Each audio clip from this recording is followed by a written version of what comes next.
میرے محترم بزرگوں، دوستوں اور عزیزوں،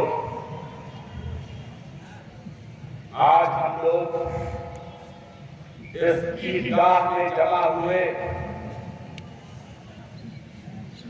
اس عیدگاہ میں جمع ہونے کا سبب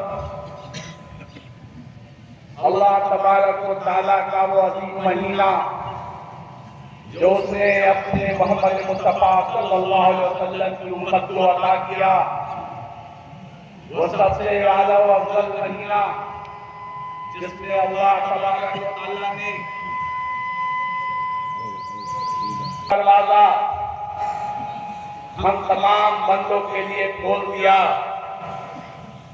اور ارشاد فرمایا کہ اے لوگوں،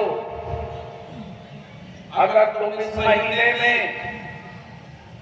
میرے بتائے ہوئے حکم پر عمل کرتے ہو تو یقین مانو کہ میں تمہارے گزرے ہوئے تمام گناہوں کو معاف کر دوں گا۔ عید الفطر کے متعلق حدیث واضح ہے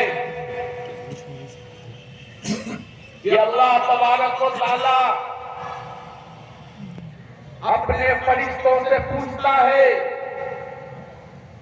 کہ بتاؤ کہ یہ ہجوم در ہجوم کہاں کو جاتا ہے؟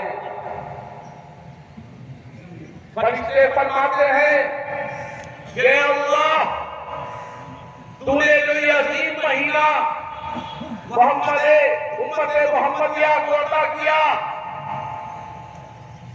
اس امت نے اس مہینے میں تیرے حکم کو بجا لایا، گویا کہ تیرے بتائے ہوئے حکم پر انہوں نے 30 دن کے روزے رکھے، انہوں نے پنجگانہ نماز بجماعت ادا کی، انہوں نے تلاوت قرآن کیا، انہوں نے تراویح پڑھی اور انہوں نے وہ تمام عمل کیے جس کا تو نے حکم دیا تھا۔ تو اے رب العزت، یہ تیرے حکم کو بجا لانے کے بعد آج اسی کا شکر ادا کرنے کے لیے عیدگاہ کی جانب پڑھے جاتے ہیں۔ اللہ تبارک و تعالیٰ ارشاد فرماتا ہے کہ آسمان و زمین کے فرشتوں یکجا ہو جاؤ، اور قسم ہے میری ذات کی کہ ان تمام بندوں کی جس نے میرے حکم پر عمل کیا، جس نے روزے رکھے اس طرح جیسا کہ میں نے حکم دیا تھا، اس نے تلاوت کی اس طرح جیسا کہ میں نے اسے حکم دیا تھا، اس نے نمازیں پڑھی اس طرح جیسا کہ میں نے اسے حکم دیا تھا، اس نے رات کی تراویح ادا کی اس طرح جیسا کہ میں نے اسے حکم دیا تھا، اس کے ہر ایک عمل میں اس طرح کی باتیں تھی جو میں نے حکم دیا تھا۔ تو اے فرشتوں، آسمان و زمین، گواہ رہنا کہ میں نے ان کے گزرے ہوئے تمام گناہوں کو معاف کر دیا اور آج میں نے ان کی مغفرت فرما دی۔ میرے محترم بزرگوں، دوستوں اور عزیزوں، آج جو ہم اس جگہ جمع ہوئے ہیں، یہ صرف عید کی نماز نہیں ہے، یہ فقط عید الفطر کی نماز نہیں ہے، بلکہ آج کا دن ہمارے آئندہ تمام گناہوں کی معافی کا دن ہے۔ اگر ہم نے اللہ کے حکم کے مطابق اس مہینے میں عبادتیں کی ہیں تو یاد رکھنا اس عظیم ذات کا وعدہ ہے جس کے قبضے میں ہم تمام لوگوں کی جان ہے، جو بادشاہوں کا بادشاہ ہے، کہ اس نے ارشاد فرمایا کہ ہم تمام لوگوں کے گناہوں کو معاف کر دیا گیا اور ہم لوگ جنت کے مستحق بن گئے۔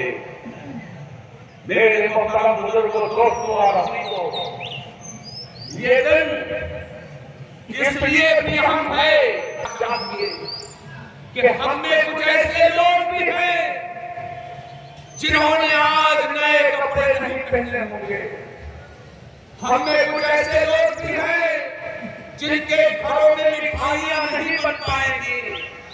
ہم میں کچھ ایسے لوگ بھی ہیں جو آج بھی بچے اپنی ماں سے رو رہے ہوں گے اور کہہ رہے ہوں گے اے اماں کیا میرے لیے نیا کپڑا نہیں آئے گا. اپنے والد سے کہہ رہے ہوں گے اے ابا کیا میرے لیے کچھ آرائش کے سامان آئیں گے, میرے لیے کھلونے نہیں آئیں گے. اے میرے محترم بزرگوں, دوستوں اور عزیزوں, یاد رکھنا اللہ تبارک و تعالیٰ نے اور اللہ کے رسول نے حکم فرمایا اسی وجہ کرو کہ تم اپنا فطرہ عید کی نماز ادا کرنے سے پہلے دے دیا کرو, کیونکہ اس پر حق ان لوگوں کا ہے جو صاحب مال نہ ہو سکے. حدیث میں وارد ہے کہ ایک دن عید کا دن تھا اور اللہ کے رسول مدینے کی گلیوں میں جا رہے تھے کسی جانب. آپ نے دیکھا کہ بچے کھیل رہے ہیں لیکن اس میں ایک بچہ بیٹھا ہوا کسی کونے میں رو رہا ہے.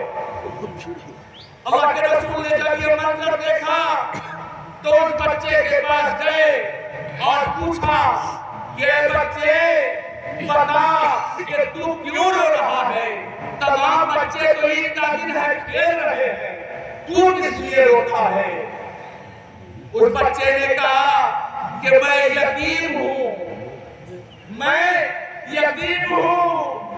یہ تو نہیں جانتا کہ کیا ہے. میرا والد ایک ہمارے نبی ہیں محمد مصطفیٰ صلی اللہ علیہ وسلم, اس نبی کے ساتھ ایک جنگ میں میرے والد شہید ہو گئے. وہ بچہ رسول اللہ کو نہیں پہچان رہا کہ وہ خود رسول اللہ سے مخاطب ہے اور فرما رہا ہے کہ میرے والد اللہ کے رسول محمد مصطفیٰ صلی اللہ علیہ وسلم کے ساتھ ایک جنگ میں شہید ہو گئے. میری ماں نے دوسری شادی کر دی اور جو نیا میرا باپ ہے اس نے مجھے بالکل کنارے چھوڑ دیا. وہ اپنے بچوں کے لیے تو کپڑے بنواتا ہے, وہ دیگر چیزیں کرتا ہے, لیکن میرے لیے وہ کوئی خیال نہیں کرتا ہے. اللہ کے رسول پریشان ہوئے. آپ نے کہا کہ مطلب ہے تو تجھے کیسا لگے گا. وہ بچہ پریشان ہوا, اس کی آنکھوں کے آنسو جاتے رہے. اس نے کہا اس سے بڑی کیا بات ہو سکتی ہے, اگر تیری ماں عائشہ صدیقہ ہو جائے تو تجھے کیسا لگے گا, اگر تیری بہن فاطمہ ہو جائے تو کیسا لگے گا, اگر تیرے بھائی تیرے چچا علی ہو جائیں تو کیسا لگے گا, اگر تیرے بھائی حضرت حسین ہو جائیں تو کیسا لگے گا. وہ پریشان ہوا, خوشی سے بھولا نہ سما رہا تھا کہ اس نے کہا اس سے بہتر میرے لیے کیا ہو سکتا ہے.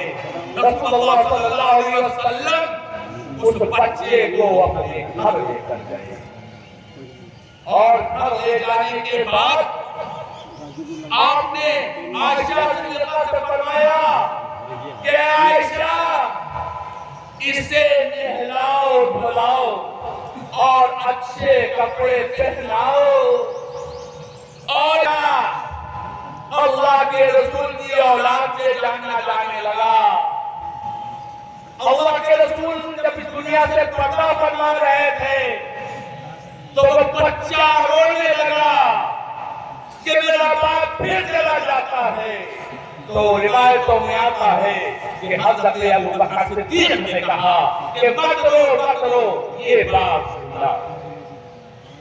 میرے محترم بزرگوں, دوستوں اور عزیزوں, یہ ہے عید کے دن کی اصلیت, یہ ہے عید کے دن کی حقیقت کہ ہم اپنی خوشی منانے میں کہیں اس مسکین یتیم غربا کی خوشی کو نہ بھول جائیں. اگر ہم نے یہ کیا تو یاد رکھیے ہماری عید مکمل ہے۔ اس کی خوشی میں اگر ہم شامل ہو گئے، اسے خوش کر دیا تو ہماری عید مکمل ہے۔ آئیے ایک بار سب بندی کر لیں تاکہ